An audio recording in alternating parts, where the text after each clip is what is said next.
He's been a pretty big fan of it. I'm excited for it. Let's go ahead and get some back and forth in StarCraft. See some Protoss bodies hit the floor. See some Terran bodies hit the floor. Maybe a Phil Doom drop or do just to spice things up. I'm all for it. In the bottom right side, representing R8 Esports, hailing, well, born in Brazil, moved to America, now living in the Netherlands. This Kelazhur.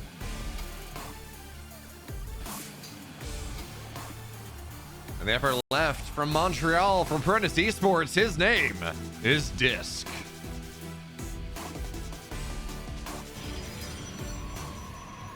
Sure that DisK was pleasantly surprised that he made it into the playoffs. You're always good, and guys that have played StarCraft 2 at such a high level will always maintain a decent amount of their skill. But once you enter, especially this format, right, where it's not just North American players, but you also have to worry about the very strong South American players or Central American players, like Special, Kelazhur, and even X. I'm not sure if this was counting on still being active in this part of the tournament. I'm sure he was hoping for it, but it is nice when you get a pleasant surprise where you kind of exceed your own expectations. You're like, all right, still got it, baby. And from here on out, everything else is a bonus. Yeah, I'm gonna buy that one. And by the way, you know, Kelazhur and DisK, despite sharing regions kind of for as long as they have, they've only faced each other 3 times in Legacy of the Void. Not a lot of history crazy. there. Yeah, that's very surprising. I mean, we share regions now, but there was obviously a long time where we split up North America and Latin America. So back then they were not participating in the same region, and it was impossible for them to run into each other. But you'd still expect them to run into each other in some other events. So, yeah, surprisingly, a few encounters apparently between these two.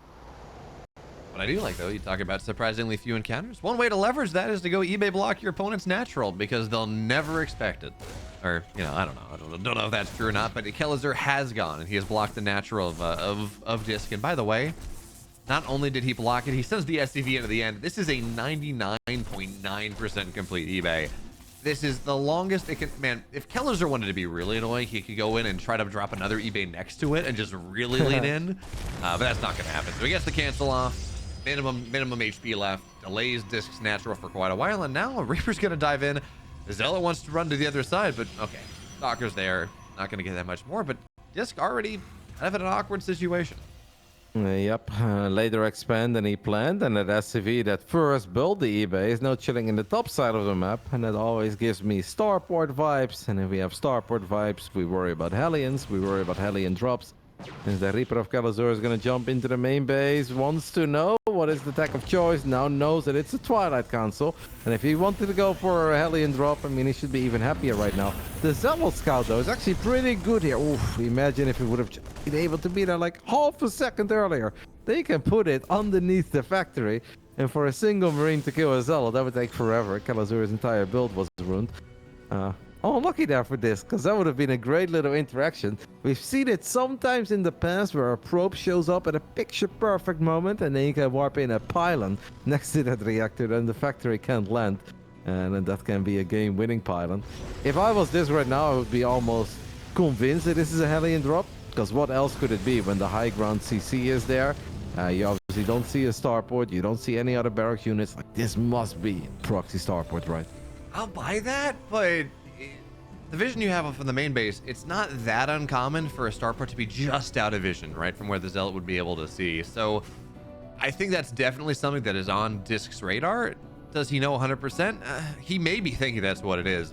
For now, though, the problem with whatever's happening is this is still a Twilight opener, and Twilight openers against this, they tend to struggle. Blink is not going to be done in time. You're not going to have a lot. How many Stalkers do we even have on the map? You got 3, and that's something, but there's just no good way to try to chase this down. You're just not as fast. So for now, 1 Hellion goes down, and Roddy, even as I say, technically Twilight's not all that great against this. If you only get like 4 or 5 probes going down, that's actually really good for DisK. Generally, it's like 7, 8, 9 where it starts to be really a problem.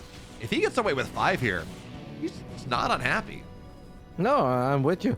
It could have been maybe a tiny bit better. Kelazhur's shots could have been synced up better. Maybe this could have had the Stalkers a bit deeper into the main. But I guess even when you have a full wall of Ian Natural, that doesn't mean that the drop cannot show up in the Natural. So I understood that he put the Stalkers kind of in between there. Both players probably felt that that could have gone better for them, but overall, I'm absolutely with you that I feel like if you're DisK and you've gone up against this, and Kelazhur even made Hellion number 5 and 6, which surprised me a little because that's something we very rarely see. Yeah, if I'm DisK, I'd be like, all right, well, lost a few more probes, lost a bit of mining time, but you made a lot of Hellions. Doesn't even know about the extra Hellions yet, and I'm still alive, and that's pretty awesome. Well, we gotta see how much longer he's still alive because that wall is wide open, and the Hellions, they dive in. It's gonna be 5, 6 more workers going down, make it even a 7th. And you know, Roddy, we talked about, hey, 5 workers for the drop, not that bad. It's manageable. 7 more probes off the top of it, especially considering how much the natural was delayed with the eBay block.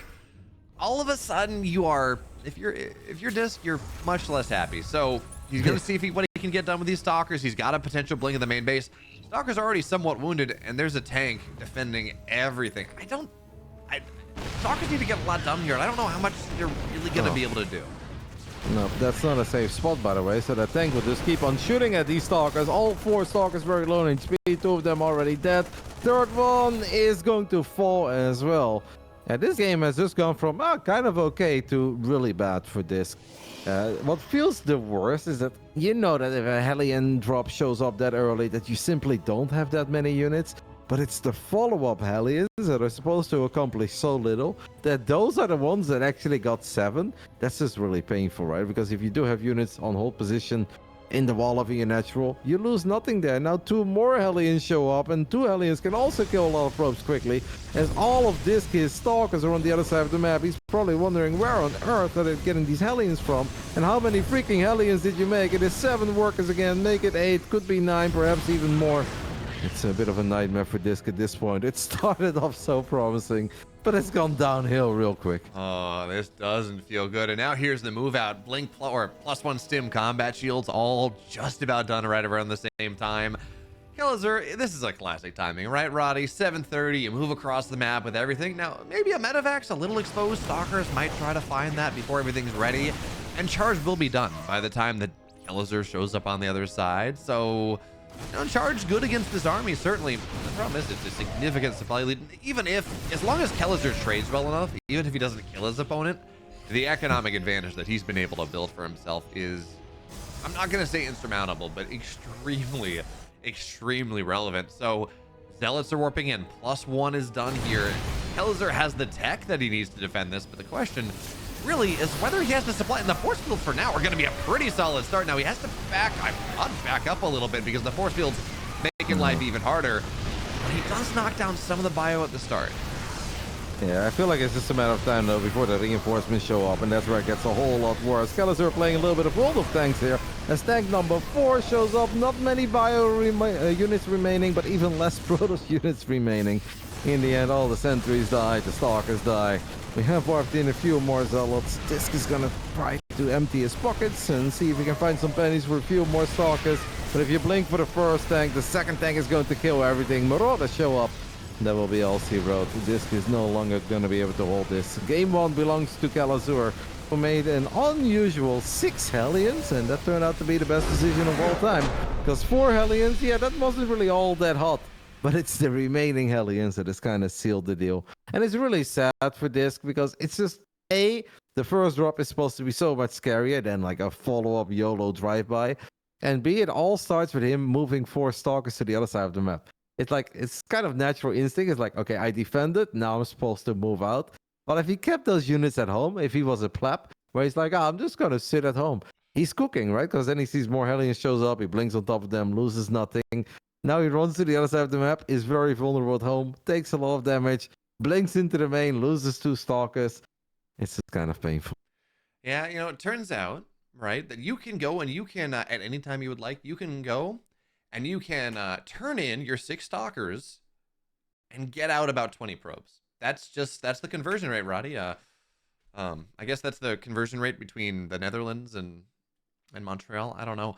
Regardless, first defense from DisK, beautiful. After that, became really proud. I think maybe if DisK goes and kills off all the bio on the front side of the force field, like immediately pulls back, splits off a zealot or 2, so you're, you know, and then gets another round of warp in. I'm not saying it's easy, but continuing to fight there and just headbutting against the force field and then having to walk around the force field to get on top of the tanks, That was And the never biggest problem answer. there is that he went so deep that he obviously went away from the batteries, right? So the Yeah. battery overcharge didn't really help out. I mean, it helped the sentry and the stalkers a tiny bit, but the burst damage of 3 or 4 tanks is so high that not even battery overcharge saves your stalkers. And zealots, they do kind of live forever in those scenarios if you have overcharge, but stalkers do not. So I'm with you. There maybe was a world where this kind of holds, but the thing is, even if he holds there, he's still in trouble.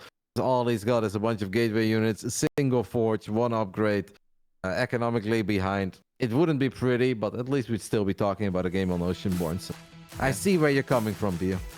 And you know, the game goes longer. You always got a shot, maybe finding your way back into it. But for now, we're gonna find our way into game 2 because in the upper right, in the blue for R8, he's great. 888. I don't know. Anyways, it's Kelazhur. There we go. Diego, or Kelazhur, as his fans like to call him. In the top left side, we're looking at the main base of the man who had a pretty sweet start to that game, handled the initial Hellion drop very well, did not expect the additional drive-by, and definitely did not expect Hellion 5 and 6. I can't really blame him for that. This is the Canadian Brothers player, DisK. Who the hell makes 6 Hellions in TVP? Unless we're playing mech. I got a very simple answer for you, Roddy. Kelazhur. Kelazhur makes 6 Hellions in PVT. Or I guess Since when? since today. Yeah, I have the. I mean, I'm sure he's done it before, right? And it worked out to a T. But have you seen it before, like a 6 Hellion opening? Not that I can remember. I wonder if it's just one of those things where he's like, you know what? I feel like I gotta get some more done here. My drop didn't get enough done. I got some space. Let's get another round of Hellions. Why not? You know. Let's But see I if we feel can like get he something. made that decision way before That's fair, the yeah. medevac went in, right? Because obviously, eventually, you have to swap out of the reactor, and you have to get a tech lab on your factory. Otherwise, you can't build tanks. And if you cannot build tanks, then you can kill 20 probes, but then Blink Stalkers might kill you. Yeah, it's funny, by the way, you talked at the start of the series about how DisK really likes Storm. And this, I don't know if you saw that game, but DisK against Future on this map was just defined by going down early and then just storming everything. I think it was against Future, maybe it was against another Terran. Storming everything over and over and over again, keeping the army low, and eventually he lost. But, you know. It went on for like 25 minutes or something, right? Yeah. Yeah, no, I remember that. I was watching that game and I was like, yeah, he's Omega dead. And then he just kept on landing perfect storm after perfect storm. And it actually became a little bit scary for Future at one point. That was a banger, by the way. Proper banging game. It was around the corner. He's going to get out. But yeah, no, that was a really solid game. We got a lot of good stamps in the Swiss stage overall. But when you talk about it, it's like, you know, you talk about that game 1 and okay, you know, maybe the game goes on if you're able to do it perfectly. If DisK can get to the mid game to this point where he just has enough gas for storms all over the place, I don't hate his ability to come back against any particular player. Yeah, Future did beat him, but DisK dragged it out. A game that he died in 9 minutes, he took it to 27 minutes, and he at times made you start to believe that there was a comeback possible. So if DisK, I remember watching that game as I was co-streaming and I was watching along. I do remember a few storms being a little bigger than they should ever be on this level. Like, I don't know if Kelazhur is going to dance his units in storm like that. I don't know. You know, Future, he just 3-0'd Estrella. So if Future can get hypnotized into eating big storms by DisK, what's to say that Kelazhur can as well? Perhaps. Cyclones, by the way. We have first Cyclone out. Medevac's going to pick up 5 Marines and Widowmine. It's funny because at first I was like, the Cyclones are a lot worse right now, and I think there are many scenarios where the Cyclones are a lot worse, but they did get a little bit better in that very first initial move out, just because they are a bit tankier, and yeah, we've already seen Clem keep them alive forever. The Cyclones actually have some good potential in these scenarios. It's very hard to kill them. Marines in position. Widowmine burrows. Already a pretty good start here for Diego. He's got a very quick tank and a Liberator as a follow-up. Blink not ready yet, so you cannot blink away. Battery overcharge gets dropped in the main, but barely any damage gets dealt to that medevac. I do not like this start for DisK. I really like these builds that we see Kelazhur going, for example, and we see other Terran players do it as well, because a Widowmine drop, right, is really good, but you split against it, you're okay. By having the one Widowmine and like the 5 Marines and whatever else you put into that medevac, all of a sudden, he can't split against the Widowmine because whatever you split off against the Widowmine gets killed by the Marine. So it forces a lot more commitment. It forces a lot more damage. And yeah, you know, it is more of a commitment, certainly from the Terran player. But generally, you're going to recoup that investment. So Kelazhur, in this case, he kills off a couple probes. He gets a Stalker. I think the Adept might have died earlier on, and most of it gets out. Just died to the Cyclone. I kind of thought that Kelazhur was going to have a very quick follow-up push with a couple of Marines, a tank, and some SCVs, but it was supply blocked at 54 out of 54 for a little while. Perhaps that was the plan, but now because he wasn't able to build that extra tank as quickly as he would have liked to, he decides against it. Widowmine drop is going to show up though while the Stalkers are on the other side of the map. We could do some retarget here if we want to, and Kelazhur is a really good player, goes for the retarget. In the end, lets it fire, gets 3 probes for a single Widowmine shot, not bad. And don't forget about the Liberator, that just got F2'd, by the way, for a split second. I saw that, Diego, but he has already corrected it. He's going to siege up in the main. This is annoying for DisK, because just like on Oceanborn, his Stalkers are never really in the right place. This is where you want your Stalkers at home to deal with that lib. This lib is going to be painful. This is the greediest lib siege that you ever see. It's like, yeah, no, we're not going to put in a corner, so we're safe from Stalkers, making it a little harder. No. Right on the entire mineral line. We're going to maximize damage. And it does mean that when the Stalkers warp in, damage is done. Widowmine pull. There was a chance for 2. Oh, maybe a couple more. He wants more. He's just being... You know what? When we talk about PvT, right? There are things you can do to get damage done. And then there are things you can do just to be annoying and just tilt the hell out of your opponent. And he's doing that. He gets a probe and a Stalker there. Eventually, DisK just gives up. He's like, look, I got to deal with this attack at the front. It'll aggro on a Stalker or whatever. I don't know that was the right decision. It's going to be hard, by the way, with Stalkers only. I mean, Charge is very close to finishing up. DisK would love to wait for Charge, would love to wait for Colossus, but it also means that he's going to lose the third base. I mean, it was kind of a pick your poison moment, right? He lets the Nexus finish up. I don't really see a world where he's going to save it, but he says, well, watch me. I'm going to go ahead and try to save it or not, and it just dies. Stalkers now might come in from the back. All 4 tanks temporarily on siege. If there was ever a moment, maybe this was the moment. We are supply blocked on the side of this. 900 minerals can't warp in any zealots, BO. Well, you know, Friday, luckily, if you go let a Stalker die, you can warp in more units. I don't know that that's really gonna matter at this point, though. All the Stalkers are dead, and again, the push from Diego. Looks like it's gonna kill DisK in this game number 2. Charge was done, Colossus were done, but the supply block is the killer this time. And the damage done earlier was nice. Not as much as we saw in game 1, but I'm with you, Roddy. If you can't warp in a bunch of zealots, you're not killing this. Kelazhur takes game 2. To 7 minutes and 30 seconds, another strong game by Diego. It just kind of all goes well.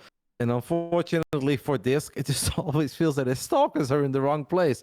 When they are on the other side of the map, he needs them at home. And when they should be in the center, they're already at home chasing something. It's just not really working out for him. He did get that Liberator, and he warped in 3 extra Stalkers, but losing that pylon that was near the third base was such an important one. I mean, nothing he could really do about it. He didn't have the army to really battle all those tanks. He did try to slow that move out down. And the Stalker numbers just weren't really there. Took some eco damage. Kelazhur is just incredibly good in disrupting the flow of your build, while still kind of executing his build close to perfection. Pretend that we didn't see the little supply block. And yeah, Diego's just not letting DisK play his game at all. It's very similar to what Scarlet basically was doing to Nina. Saying like, hey, I'm the quicker player. I'm the one with the superior mechanics. And I know you're very good at certain games, but I'm going to do whatever I can to make sure that we never get there. And worked out for Scarlet. It's working out for Kelazhur. Yeah, it's kind of the same thing we saw in Future Estrella as well. Like, yes, Estrella's probably a better player and was able to fight his way back just a little bit more, but it was the same idea of, I'm going to lean into you. I'm going to put as much pressure as possible. I'm going to put you behind massively in the Hellion drop game, a little bit in the other game, and it's just always going to be a little bit hard. And it's funny, you talk about that as well. You talk about players being fast and trying to do their little Clem in the Future series. Seeing Kelazhur just unburrow, reburrow that for like a solid 30, 45 seconds, while DisK was clearly struggling to deal with the attack at the front, to the point where DisK just capitulated and said, yeah, fine, kill a Stalker. I need to deal with something else. Yep. Well, we can really see fast play is showing off today. And I'm starting to get a tiny bit down and worried, BO. What if our European 3-0 curse has carried over to the first day of the American playoffs? Back-to-back 3-0s, and here in the third series, the favorite is looking incredibly strong as we have hopped into side Delta. Let's hope that the underdog can fight back a little, as I've had it with them 3-0s, VO. What is it with you and I? Why can't we have fun, epic, back and forth StarCraft? Don't we deserve something nice too? I would like to believe we do, but, well, this man on the upper left is just gung-ho on making sure that we don't get what we want. He's up 2. It's Kelazhur. And even if we want epic back and forth series, we of course always appreciate the strong performances of these players, and Kelazhur playing incredibly well so far. Can we turn things around in the bottom right side? Representing Apprentice Esports, it's our Canadian Protoss player, DisK. And the saddest thing is that I feel like we've seen this in some series where the initial start of a game is actually not that bad. And that's what DisK had on Oceanborn. We're like, oh, that's pretty good. Tiny bit of lost mining time, 5 probes, but hey, most Protoss players would be fine losing only 5 probes to Hellions. And then right when you think like, all right, the next stage of the game, right? Nope, more Hellions show up, game over. And then game 2 just never truly got it going. Yeah, it's like one of those things, Roddy. I know you're not a Zerg player necessarily, but I know you've seen a lot of Zerg play. And it's like when a Protoss player goes Glaives, and the Glaive timing doesn't really work out. You trade army for army. It's not incredible. Like, economy's not really diminished all that much with like the 15 adepts or whatever you have. And then it's like 2 adepts that shade in towards the end. It's like the dregs of the army, and it gets like 15 workers. It's like, well, you know what? Yeah. It's never the big army. It's just the thing that hits you once you think you're safe. And yep. And yeah. you kill the Prism, you kill the main army, you're like, oh, this went sick. But then the Protoss also warped in 2 random adepts in the top left side or at the third base. They shaded over and they somehow get more than all the other adepts combined. Yeah, I think that's a good comparison. I'm only saying this because this has happened to me quite a bit, and it makes me very sad. But luckily, these players are better than I am, so hopefully this will stop happening. And DisK is going to make this incredible comeback. He's going to defend everything properly. We're going to go to 5 games, Roddy. The series is going to redeem itself. I love it. I love the positivity. I love the optimism. You know, you said that happened to you quite a few times. I had that a little bit watching Game 3 of Nina versus Scarlet. Sometimes when I'm molding a little and I'm playing this lovely video game, and I'm like, all right, I don't want to build Phoenixes against the Zergs. I want to do something else. A lot of my builds evolve around building a lot of Zealots, because that's rather easy, but you can still get something done with it, except for the fact when they build a lot of Roaches. Sometimes I call the Roach the no fun allowed unit, because Roaches just crap all over my fun builds, and that's kind of what I felt happened in Game 3 there. It's like, what Nina had in mind looked really cool, until a bunch of Roaches showed up, and that's where it was no longer very cool. You know, I don't blame her as well. Like, if you feel like you're the underdog, you gotta cut corners, right? Make something happen. Ooh, Reaper. This is a good start. The Reaper doesn't get anything done, gets a scout, sure, but it gets trapped in there. So DisK already, it's a better start than any other start he's had this series. The Reaper is dead, and the Adept, well, it's not going to complete his shade. Kind of annoying for DisK that he can see more than just that barracks and the reactor, but if his stalk, he can just catch a glimpse and the Hellion is actually going to reveal itself. I love this, man. Like, I know this is like a bit of a scout for Kelazhur maybe, but I actually feel like this is a nice scout for DisK as well. Because if I shade my Adept and all I see is a wall of 2 depots and a barracks with a reactor, I'm like, this could be so many things, but now at least you know it was a quick factory and they built a Hellion out of that factory. Like that, and just making it easier for DisK to kind of extrapolate what's going to happen. So his response, as we see what's happening, is a third base. Going to go down. Well-timed, blink just about done. But this is by far the most...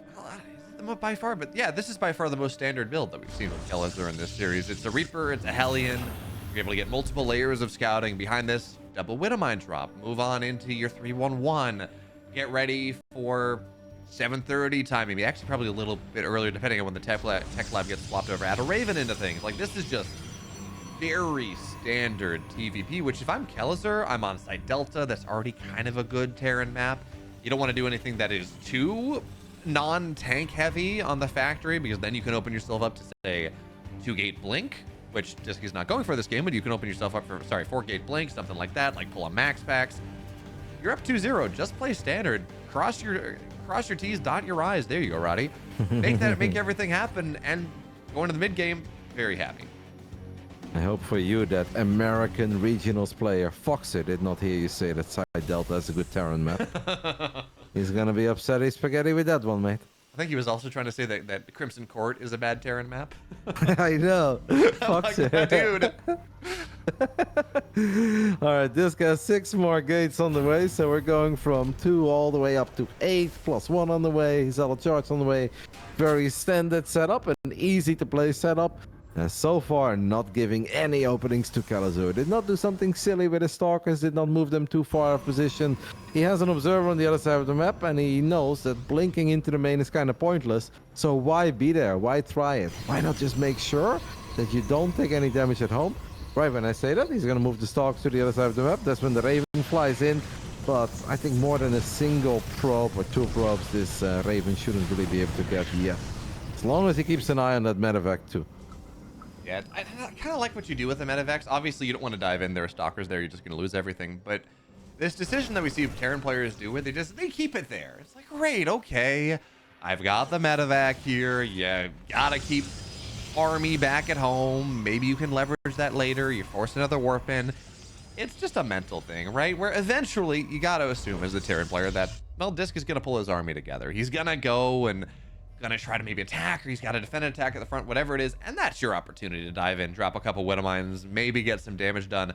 But this is Kelazhur's timing right now. Stim just about done. +1 just about done. Combat shields are all completed. Concussive shells are going to be ready by the time he hits the 3rd base or near abouts. And while charge is, I was going to say, while charge is done, charge is done. And this army supply for DisK is a lot higher than it ever has been in the series. Widow Mine is not going to get a lot. Armies are fighting, by the way. The armies are clashing in the center of the map. The mine drop is cool, but the force field, the Guardian Shield is amazing for DisK. He does end up losing 8 probes, but you know what? 8 probes for all those Marines, Widow Mines, a tank.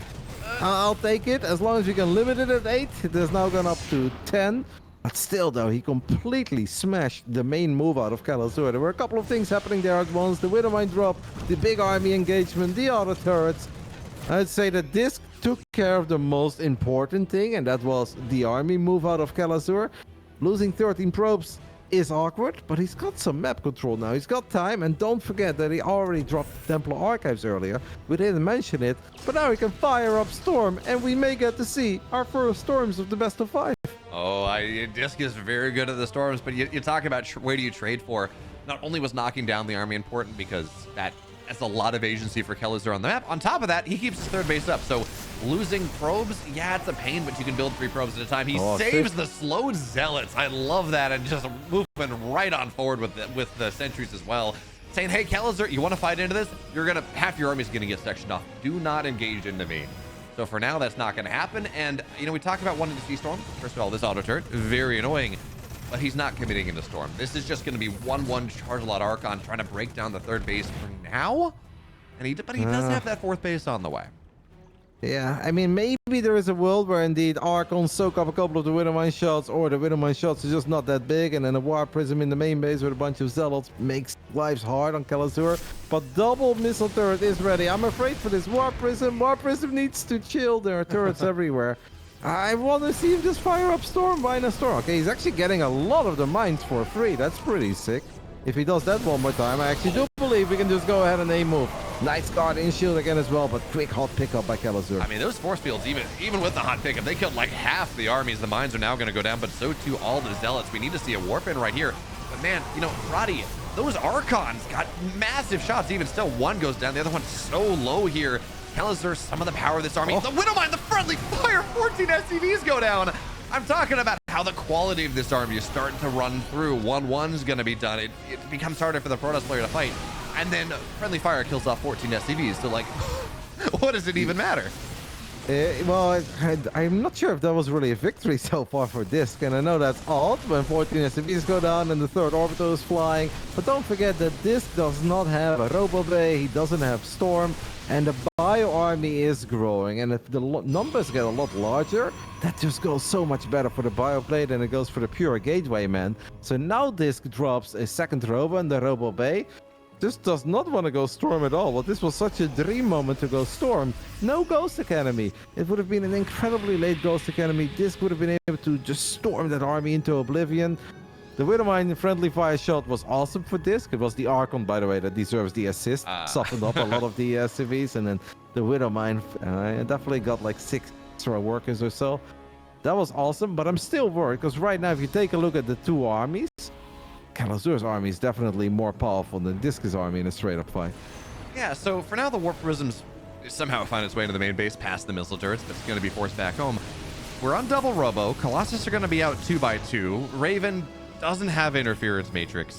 And the Viking count is starting to... Well, actually, no, he only got the 1 for the Warp Prism, so not a lot of Vikings either. But the problem is all this tech that DisK is working on, the Colossus, everything else, it's not on the map yet. And by the way, not only do we not have our Colossus yet, Extended Thermal Lance hasn't been started. So even as these Colossus pop out, they're not going to be able to wail away from such a far range. There's a world where Kelazhur tries to dive on top of things. And also, as we talk about problems that DisK has to solve, he's single forged. It's double eBay from the Terran player. The Protoss player, because of Chrono and because of the buffs to upgrades and everything else, the Protoss player wants to be ahead in upgrades. And, For sure. you know, without double forge, he's going to start to fall behind here. For sure, and Kelazhur's army is monstrous, and 2 upgrades are about to come online, but we do have 2 Colossus now. And as long as we have 2 Colossus, that just completely changes the landscape of how some of these fights go. Suddenly, Marines are not that ultra intimidating units anymore.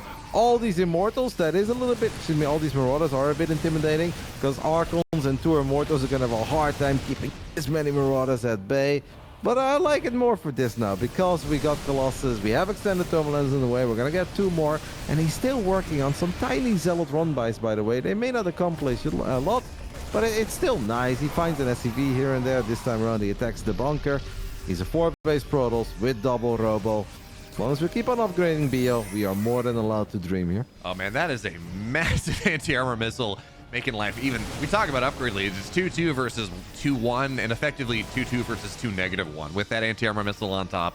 This army, if you're able to take a fight and the damage goes to bear, well, this army will just absolutely melt. But for now, DisK he's buying the time, right? He's got 4 Colossus, and this is 4 Colossus against absolutely 0 anti-Colossus deck. We've got Vikings on the way 2 at a time. Sure, fine. Widowmon does damage to a Colossus. That's always going to be kind of nice as another Warp Prism goes down.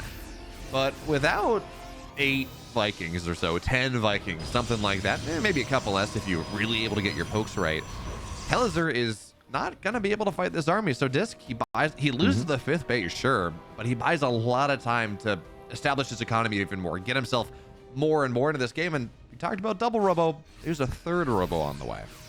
Love it, mate. 4 Robos, 5 Robos, full classic.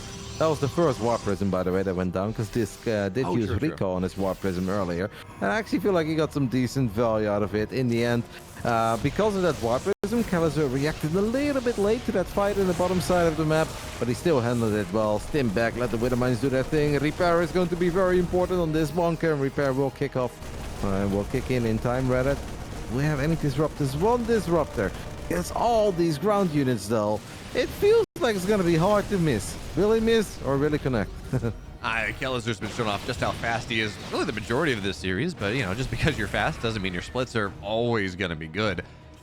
But as this game goes later, right, as the Protoss on 4 bases, soon to be on 5, trying to take that down once again, we're not really seeing a ton of economic development from Kelazhur. Disrupt the flank! Disrupt the flank! Ah, Diego saw it. I actually thought that he was microing at home because it looked like he was paying attention to the SCVs and he just clicked his army back to the center. I loved what DisK did there, but kudos to Kelazhur for being as sharp as he is. Yeah, it's one of those things. I think back, you know, early annals of StarCraft, there was a game that Jaedong was playing where everyone was, he was on the interview afterwards and talks about it. He was like, look, I knew I was behind, so I queued up a run by, and the moment I knew my opponent was going to go take a look at a run by, I just hit him with Banes, and their opponent didn't, I forget who he was playing. Opponent didn't split, the Terran player didn't split, and Jaedong had this massive comeback. And I like Kelazhur DisK trying to do that. You know, Roddy, we talk about StarCraft as a game of resources, of minerals and supply and gas, but the resource that we kind of talk about it adjacently, but not really explicitly, is, well, your attention's a resource. You can only look at so many spots on the map at any given time,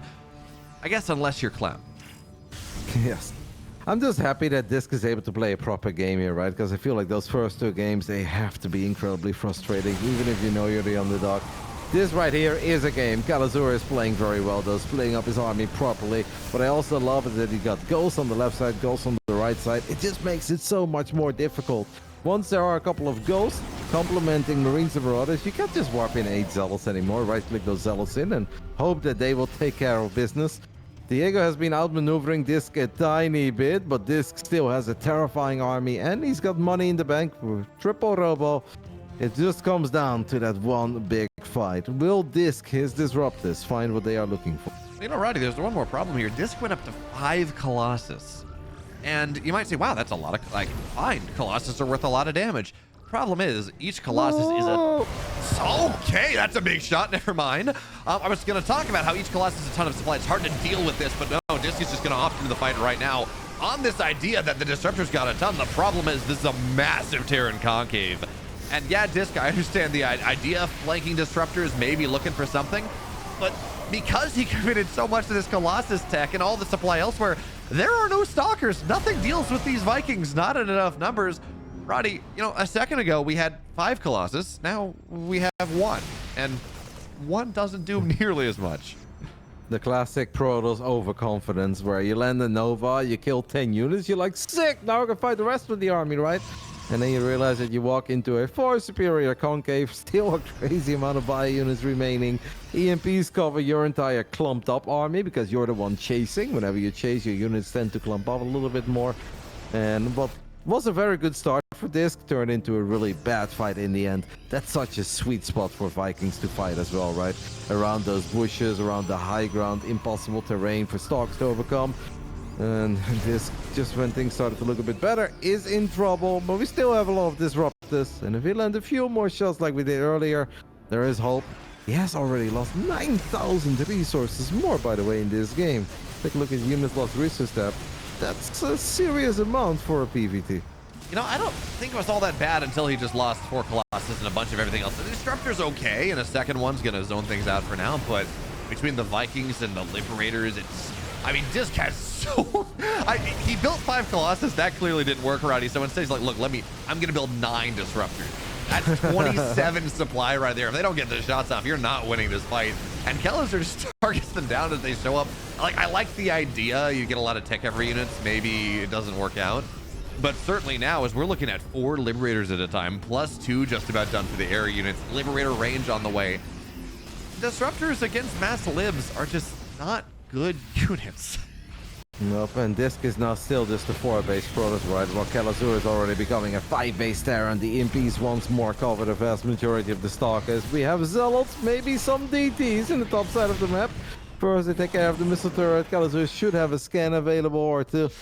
I'm with you. I am worried about that, but I'm also happy to see that DisK is just for now pushing Kelazhur back, and I guess you got to do something. I do want to say, I feel like Terran players got so much better in realizing when to gun down a Disruptor and when to run away from it, right? They always pay attention. Which one is shooting? Is it in range of Marauders? If so, I'm going to go forward and just gun it down. And that makes it really hard as a Protoss to land good shots, because if you land it from too far away, they always disengage. But if you overexpose your Disruptors, they just stand there and they gun them down. Like, I feel that Terrans across the board just got a whole lot better in analyzing those little interactions, and you have to decide almost immediately in a split second. And more often than not, Terran players at this level just decide wisely. Well, they decided to gun it down. It worked out. But yeah, no, I think you're right. Kind of interesting as that shot lands fairly nicely. And, well, he actually zones out from the Liberators, so Stalkers are going to try to get on top, but, well, Liberators are still there. It's often a matter of ping, right? You see Byun, if he's doing it on Korea, he guns down every single Disruptor. It's not even close. He just gets them all. If he's playing on NA, half the time he just eats a massive shot because he thinks he's playing on 0 ping, and instead he's playing on like 100 ping. So in this case, Kelazhur, especially on... Oh, okay, well, that's it. These are going to get gunned down. Maybe a shot lands. Like, the amount that he traded away for like 5 Disruptors, you're not upset about that as a Terran player. I'm actually surprised 3 Disruptors survived there. I really thought each and every single one of them was going to go down. Maybe Kelazhur should have just continued to go forward, but good reaction by DisK. Bring the gateway units back. Doesn't really change the reality of the situation, though. Kelazhur is getting further and further ahead. His army keeps on getting better and more intimidating.